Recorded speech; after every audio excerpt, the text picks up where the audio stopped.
Cleaning the Kel-Tec CP33 magazines. To do that, I'd like to take a little punch, push this guy down, push this plate forward, and then this plate will slide off. Make sure you don't let your spring launch into the next state. The whole spring comes out.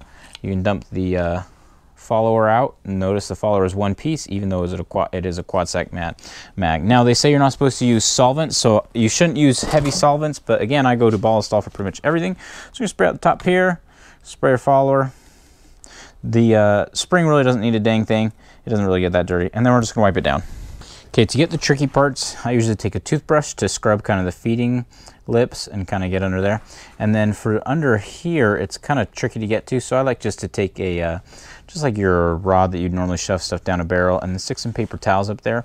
And then you can really kind of just wipe back and forth and get into all those nooks and crannies with the paper towel in there and wipe those little corners out pretty good. Okay, so there's my clean magazine. There's still a little gunk in the corners, but you know, I don't have OCD, so I don't really care. And my follower is nice and clean too. So to put this back together, flip that upside down, stick your follower in like that. That's gonna go all the way to the top.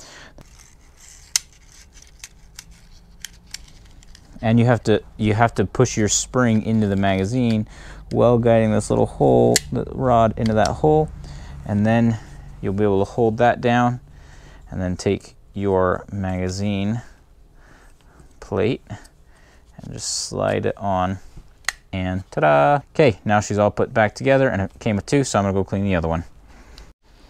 Okay, and that's how you clean the Kel-Tec CP33 mag. If you have any other tips on how to make it easier, please put it in the comment section below. Okay guys, thanks.